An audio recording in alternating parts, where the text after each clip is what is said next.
പ്രിയമുള്ളവരെ, നമ്മുടെ ചർച്ച ചെയ്യുന്നു വാരഫലം. ഈ ആഴ്ച നാം ചർച്ച ചെയ്യുന്നത് 2025 സെപ്റ്റംബർ 3-ാം തീയതി മുതൽ 9-ാം തീയതി വരെയുള്ള, അതായത് 1201 ചിങ്ങമാസം 18-ാം തീയതി മുതൽ 24-ാം തീയതി വരെയുള്ള, ബുധനാഴ്ച മുതൽ ചൊവ്വാഴ്ച വരെയുള്ള ശുഭാശുഭ ഫലങ്ങളാണ്. ഇവിടെ സെപ്റ്റംബർ 3 മുതൽ 9 വരെയുള്ള ദിനങ്ങളിൽ വളരെയധികം പ്രാധാന്യം നാം കൽപ്പിക്കേണ്ട ദിനങ്ങൾ വരുന്നുണ്ട്. സെപ്റ്റംബർ 4-ാം തീയതി ഉത്രാടം നക്ഷത്രമാണ്. തിരുവോണത്തിന് തലേന്നാലുള്ള ഉത്രാടപ്പാച്ചൽ. അത് കഴിഞ്ഞ് 5-ാം തീയതി തിരുവോണമാണ്. അതും കഴിഞ്ഞ് 7-ാം തീയതി ശ്രീനാരായണ ഗുരുവിൻ്റെ ജയന്തിയാണ്, ചതയൻ നക്ഷത്രമാണ്. അന്ന് തന്നെ സെപ്റ്റംബർ 7-ാം തീയതിയും 8-ാം തീയതിയും രാത്രി പൂർണ്ണ ചന്ദ്രഗ്രഹണം നടക്കുന്നുണ്ട്. ഇങ്ങനെ ധാരാളം സവിശേഷതകൾ ഈ വാരം എൻ്റെ പ്രേക്ഷകരുടെ മുന്നിലുണ്ട്. അങ്ങനെ മഹത്തരമായ ഓണമൊക്കെ ആഘോഷിച്ച്, നൊസ്റ്റാൾജിയാണ് ഓണം, ഒരു വികാരമാണ് മലയാളിക്ക്. ലോകത്തിൻ്റെ എല്ലാ ഭാഗത്തിൽ നിന്നും ജനങ്ങൾ കേരളത്തിലേക്ക് ഓണം ആഘോഷിക്കുവാൻ ഒഴുകിയെത്തിക്കൊണ്ടിരിക്കുകയാണ്. അത്രയധികം ഒരു നൊസ്റ്റാൾജിയ മലയാളിക്ക് തിരുവോണമായാലും, അപ്രകാരം തന്നെ വിഷു ഏപ്രിൽ മാസത്തെ വിഷുക്കാലമായാലും മനസ്സിൻ്റെ ഉള്ളിൽ ആ ഗൃഹാതുരത്വമുണ്ട്. അതവർ പ്രകടിപ്പിക്കുന്നു. എത്തിച്ചേരാത്തവർ എന്ന് വിദേശത്ത് എവിടെയായാലും, ലോകത്തിൻ്റെ ഓരോ മുക്കിലും മൂലയിലും, എന്തിന് ജപ്പാനിലും ചൈനയിലും ഇന്നും ഓണവും അപ്രകാരമുള്ള മറ്റ് ആഘോഷങ്ങളുമുണ്ട്. കേരളത്തിന് വെളിയിൽ പലപ്പോഴും ഹോളിയും ദീപാവലിയും മഹാ ഉത്സവങ്ങളാണ്. പക്ഷെ മലയാളിക്ക് ഏറ്റവും പ്രധാനപ്പെട്ട ദിനങ്ങളാണ് ഇതൊക്കെ. ഇന്ന് മലയാളി മറ്റ് ഉത്തരേന്ത്യൻ സംസ്ഥാനങ്ങളിലെ എല്ലാം ഇവിടെ വർണ്ണാഭമായി ആഘോഷിക്കുന്നു. വിനായക ചതുർത്ഥി ഇത്തവണ കേരളത്തിൽ വളരെയധികം അതിഗംഭീരമായി ആഘോഷിച്ചു. അപ്രകാരം ഹോളിയും ആഘോഷിച്ചു വരുന്നു.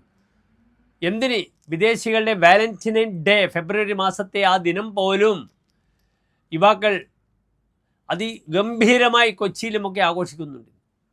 ഏതായാലും വാരഫലത്തിലേക്ക് എല്ലാ പ്രിയപ്പെട്ട പ്രേക്ഷകർക്കും സുസ്വാഗതം. നാം ചർച്ച ചെയ്യുന്നത് മേടൻ രാശി മുതൽ മീനം വരെയുള്ള 12 രാശിക്കാരുടെ ഈ ഒരു വാരഫലത്തെ ശുഭാശുഭ ഫലങ്ങളാണ്.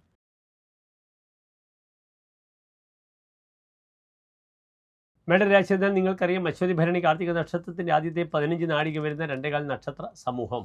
മേടൻ രാശിക്കാർക്ക് ഈ വാരം രാശിയിൽ ഗ്രഹങ്ങളില്ല, 2-ാം ഭാവത്തിലും ഗ്രഹങ്ങളില്ല. 3-ാം ഭാവത്തിൽ മിഥുനത്തിൽ വ്യാഴം, 4-ാം ഭാവത്തിൽ ശുക്രൻ, 5-ാം ഭാവത്തിൽ സൂര്യൻ ബുധൻ കേതു, 6-ാം ഭാവത്തിൽ ചൊവ്വ, 11-ാം ഭാവത്തിൽ രാഹു, 12-ൽ ശനി. ഇവിടെ മേടൻ രാശിക്കാർ ആരോഗ്യ വിഷയമാണ് ഏറ്റവും കൂടുതൽ ശ്രദ്ധിക്കേണ്ടത്. യാത്രയായാലും മറ്റ് അപകടങ്ങളും ശ്രദ്ധിക്കണം. വിഷ അഗ്നി ശസ്ത്രേഹി, ആയുധങ്ങൾ കൊണ്ട്, വിഷം പോയിസനായ വസ്തുക്കൾ കൊണ്ട്, ആഗ്നികമായ വിഷയങ്ങൾ കൊണ്ട്, അഗ്നി സംബന്ധമായ ബുദ്ധിമുട്ടുകളിലൂടെ ശാരീരിക ക്ലേശങ്ങൾ വരുന്ന വാരമാണ്. വളരെയധികം ആരോഗ്യ വിഷയത്തിൽ ശ്രദ്ധിക്കണം. അപ്രകാരം തന്നെ ഉദര രോഗങ്ങളും, അതാണ് ഞാൻ സൂചിപ്പിച്ചത്, ഫുഡ് പോയിസനുമായി ബന്ധപ്പെടുന്ന വിഷയങ്ങളൊക്കെ വരിക, ആശുപത്രികളിൽ കിടക്കേണ്ടുന്ന അവസ്ഥ വരിക. അതിനാൽ ഭക്ഷണ വിഷയത്തിൽ കർശന നിയന്ത്രണങ്ങൾ പാലിക്കേണ്ട വാരമാണിത്. അസ്ഥിസംബന്ധമായ ബുദ്ധിമുട്ടുകളും വളരെയധികം ശ്രദ്ധിക്കണം.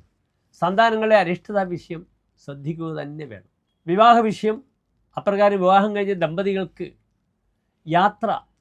നല്ല യാത്രകളൊക്കെ ചെയ്യാം. ഭൗതിക സുഖത്തിന് ഉതകുന്ന രീതിയിലുള്ള യാത്രകളൊക്കെ ചെയ്യാം. ആത്മീയമായ സുഖത്തിനേക്കാളും ഈ ഒരു വാരം ഭൗതികമായ സുഖത്തിന് പ്രാധാന്യം കൊടുക്കാം. പക്ഷേ ഞാൻ സൂചിപ്പിച്ചു, യാത്രയിലൊക്കെ ശ്രദ്ധിക്കണം. പുറത്തുള്ള ഭക്ഷണങ്ങളൊക്കെ കഴിക്കുമ്പോൾ ശരീരത്തിന് കേടുണ്ടാകുന്ന ഒരു ഭക്ഷണവും കഴിക്കാൻ പാടില്ല. സമയത്ത് കഴിക്കണം. കാലേ ഹിതമിത ഭുക് സഹ അരുക്ക് എന്നാണ് പ്രമാണം. ആരാണോ യഥാസമയത്ത് ഹിതമായത് ഇഷ്ടമുള്ള ഭക്ഷണം മിതമായി കഴിക്കുന്നത്, അദ്ദേഹത്തിന് രോഗമുണ്ടാകില്ല. ആ കാര്യം എപ്പോഴും ശ്രദ്ധിക്കുക. കൃതചംക്രമണ എന്നും പറഞ്ഞിട്ടുണ്ട്. ഭക്ഷണം കഴിച്ചിട്ട് ആ മലമൂത്രാദി വിഷയങ്ങളൊക്കെ തന്നെ യഥാസമയം അനുഷ്ഠിക്കുക. അങ്ങനെയുള്ള വ്യക്തിക്ക് രോഗമുണ്ടാകില്ല എന്നാണ് ശാസ്ത്രം, ആയുർവേദം അടിവരയിട്ട് പറയുന്നത്. കുറെ കൂടി അനുകൂലമായ വാരമാണ് ഈ ഓണം. എല്ലാവരും നന്നായി ആസ്വദിക്കുക. കർമ്മമേഖലയിൽ വലിയ ബുദ്ധിമുട്ടുകൾ സ്വതവേ മേടൻ രാശിക്കാർക്കുണ്ട്. കാരണം കർമാധിപനായ ഗ്രഹം 7.5 ശനിയായി 12 നിൽക്കുന്നു. പക്ഷേ ശനിക്കൊരു വക്രഗതിയുണ്ട്. അതിനാൽ കുറച്ചുകൂടി ബുദ്ധിമുട്ടുകളില്ലാതെ, ടെൻഷനില്ലാതെ വർക്ക് ചെയ്യുവാൻ ശ്രമിക്കുക. പലപ്പോഴും വെക്കേഷനിൽ തന്നെ ഫാമിലിയോടുകൂടി വീട്ടിലെത്തി ഭാര്യയോടുകൂടി മക്കളോടുകൂടി സ്നേഹത്തോടുകൂടി വർത്തിക്കേണ്ടുന്നൊരു വാരമാണ്. ഈ ആരോഗ്യ വിഷയത്തിൽ ഞാൻ സൂചിപ്പിച്ചു, ശിവക്ഷേത്രത്തിൽ മേടൻ രാശിക്കാർക്ക് മൃത്യുഞ്ജയ ഹോമമോ മൃത്യുഞ്ജയ പുഷ്പാഞ്ജലിയോ അശ്വതി ഭരണി കാർത്തിക മേടൻ രാശിക്കാർക്ക് ഈ ഒരു വാരം അനുഷ്ഠിക്കുന്നത് വളരെ ഉത്തമമാണ്. എല്ലാ പ്രിയപ്പെട്ട മേടൻ രാശിക്കാർക്കും ശുഭകരമായ ഓണ ആശംസകൾ അർപ്പിക്കുന്നു. നന്ദി, നമസ്തേ.